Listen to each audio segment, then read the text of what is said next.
አመሰግናለሁ ክብርት ከንቲባ። ይህ እንግዲህ ከአትላስ ተነስቶ በቦሌ ብራስ አድርጎ እስከ ቦሌ ቪአይፒ ተርሚናል ድረስ ያለው መንገድ በሁለተኛው ምዕራፍ የኮሪደር ልማት 9ኛ ኮሪደር ተብሎ እየተጨመረ ነው።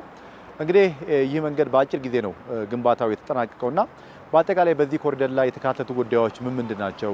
አፈጻጸሙስ ምን ይመስላል? ይሄኛው በሁለተኛው ኮሪደር ከጀመርናቸው አንዱ ነው። ልክ 8ቱን ስናገባድር 9ኛውን ጨምረን ሰርተናል። ከቦሌ ቪአይፒ ተርሚናል እስከ ኡራኤል ድረስ የሚደርሰውን ይሸፍናል። ወደ 5.5 ኪሎ ሜትርን የሚሸፍን መንገድ ነው። መንገዱ ከዚህ ቀደም እንደምናስታውሰው አይደለም፣ በጣም አምሯል።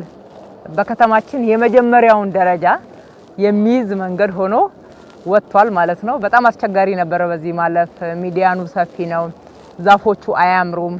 አላስፈላጊ ኮተቶች በየህንፃዎቹ ላይ ተለጥፈው የህንፃዎቹን ውበት ሸፍነውት አዳዲስ ህንፃ አልሰራንም። እንግዲህ እነኚህ እዚህ የምናያቸው ህንፃዎች የነበሩ ውበታቸው ግን ባላስፈላጊ ተቀጣይ ግንባታዎች እንዲሁም ውበት በማጣትና ያያያዝ ችግር ውበታቸው አይታይም ነበር።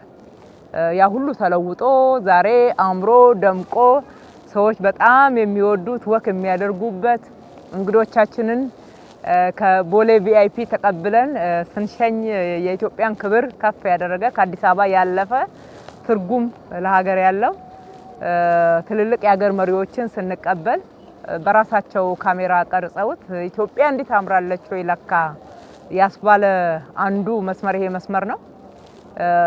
9ኛው ኮሪደር በሁለተኛው ዙር ነው። እንደ አጠቃላይ ከጀመርናቸው አዲስ አበባ ላይ በእነኚህ 2 ዓመታት ከሰራናቸው ኮሪደሮች ደግሞ 11ኛው ነው የሚሆነው ማለት ነው። ተጠናቆ ለአገልግሎት ክፍት ሆኗል። የመንገዱ ርዝመት ወደ 5.5 ኪሎ ሜትር የሚሆን ነው። ሳይክል ሌን አለው። ወደ 4 ኪሎ ሜትር የሚሆን ሳይክል ሌን አለው።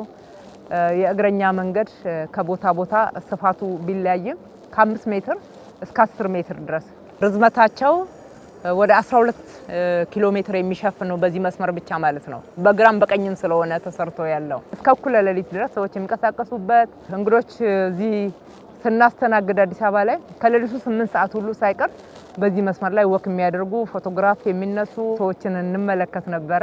መስመሩ ወደ ኡራኤል ብቻ ሳይሆን ከዚህ ከቦሌ መድኃኔዓለም እስከ ዓለም ሲኒማ ድረስ የሚዘልቀው በነሳሮ ማሪያ በነ ፍሬንድሺፕ ሆቴል በኩል የሚዘልቀውም እንዲሁ ተሰርቷል።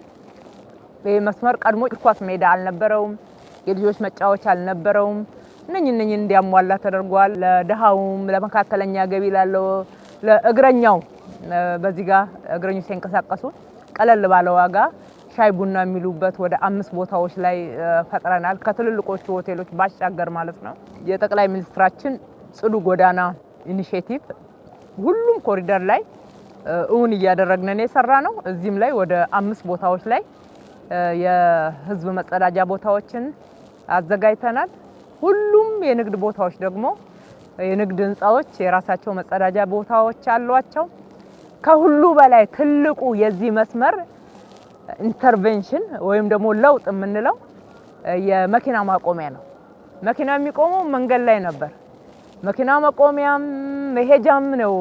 የመኪና ማሽከርከሪያም የሰው የእግረኛም እንደነበረ እናስታውሳለን። እንግዲህ ስለዚህ ትልቁ ለውጥ ያመጣ ነው በዚህ መስመር የመኪና ማቆሚያ ነው።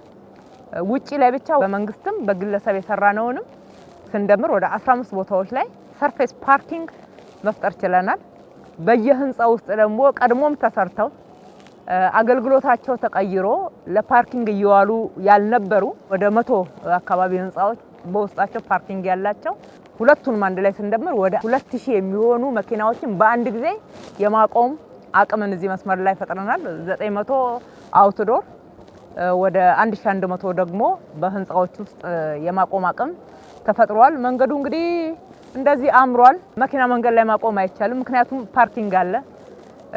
ወደፊት ከኢትዮጵያ የአረንጓዴ ልማትና የአየር ንብረት ብክለት መከላከል አንጻርም የኢቪ ቻርጂንግ የኤሌክትሪክ ቻርጂንጎች በየፓርኪንጎቹ ላይ እያስገባን ያለ ነው። አሁን ወደ 56 ገብተዋል። ቀጥሎ ደግሞ ባልገቡ ቦታዎች ላይ ፊክስ እናደርጋለን።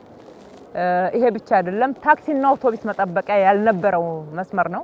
አስፋልት ላይ ነው ሰው ይጠብቅ የነበረው።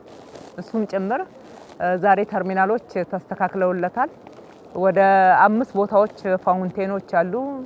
የግዴታ ወደ ካዛንቺስ፣ ወደ ወንድማማች፣ ወደ አራዳ ፓርክ መሄድ ሳያስፈልግ ሰው እዚሁ በሰፈሩ ላይ መዝናናት ዘና ማለት ይችላል። አነስ አነስ ያሉ ፋውንቴኖች ደግሞ በየህንጻው ላይ እናያለን።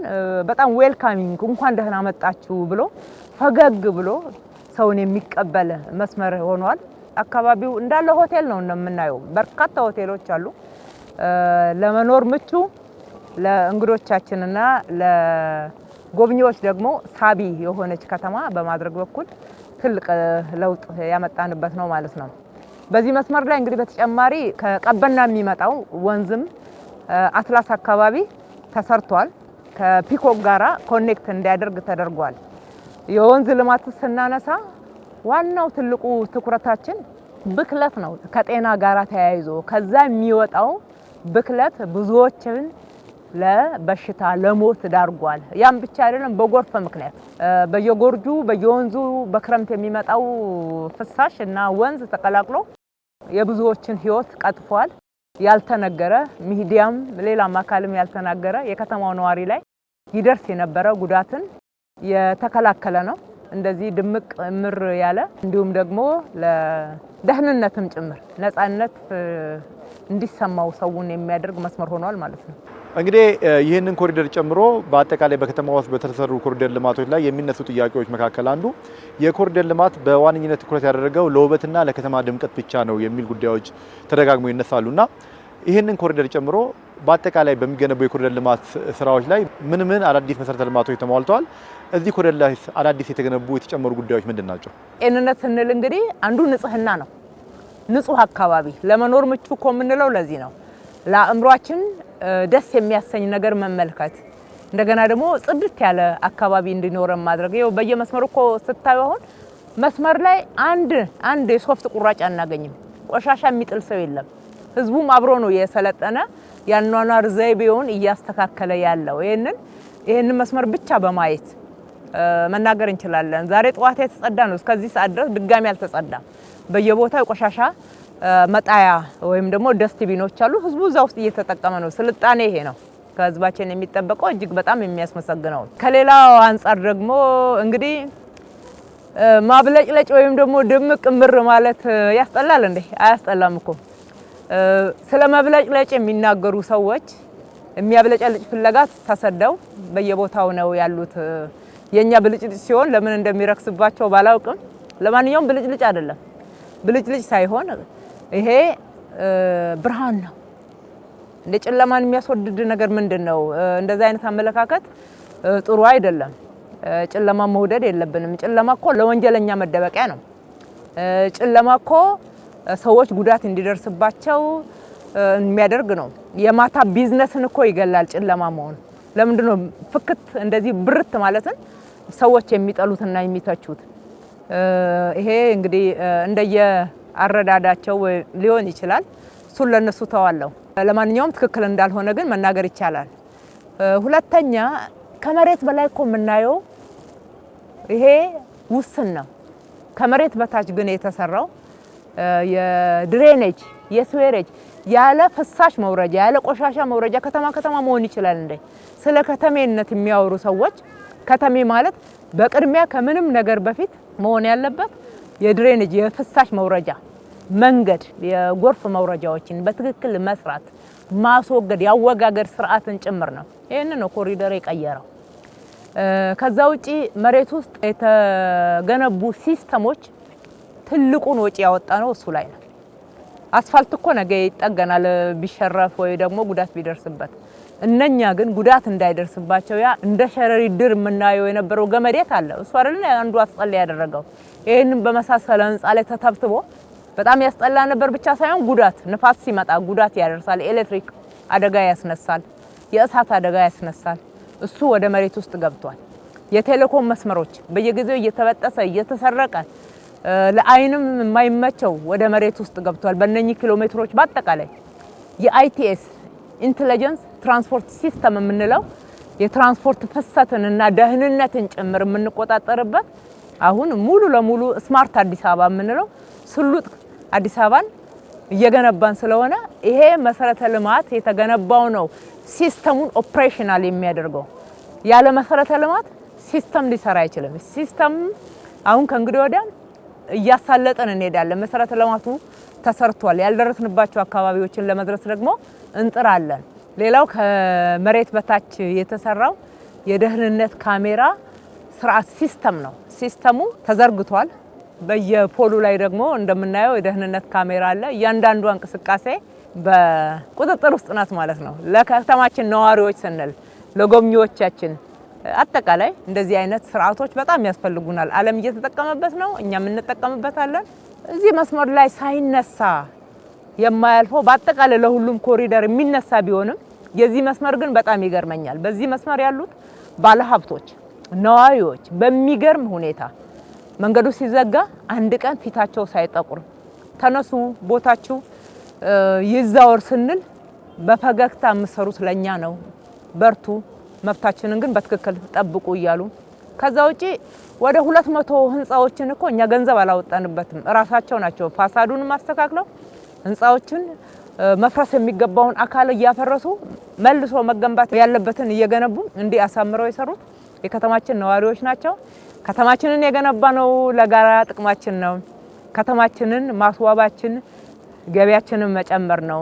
ቢዝነስ መሳብ ነው፣ ቱሪስት መሳብ ነው፣ ስራ እድል መፍጠር ነው። ይህንን ስንገነባ ብዙዎች የስራ እድል አግኝተው እንጀራ በልተዋል። በቋሚነት ደግሞ የፈጠረው የስራ እድል በጣም ብዙ ነውና ይቀጥላል። ለውጥ እንደዚህ ነው። ለውጥ ደግሞ በጋራ ነው። በጋራ መሆኑን የአዲስ አበባ ነዋሪዎች በጋራ አሳይተናል። ከልቤ እጅግ አድርጌ ማመስገን እወዳለሁ። ሁልጊዜ ድጋፋቸው ከጎናችን ያልተለየውንም ክቡር ጠቅላይ ሚኒስትራችንንም ያበረታቱ ስለሚያሰሩን ከልቤ አመሰግናለሁ።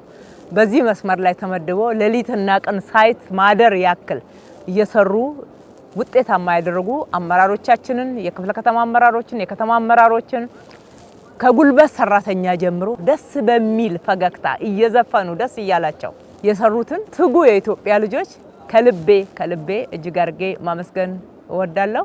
እንሰራለን፣ እንቀጥላለን፣ ሀገራችን ትበለጽጋለች። ሊያስቆመን የሚችል አንዳች ምድራዊ ኃይል የለም። ፈጣሪ እያሳካልን ነው። ክብር ምስጋና ይሁንለት። እጅግ አድርጌ አመሰግናለሁ።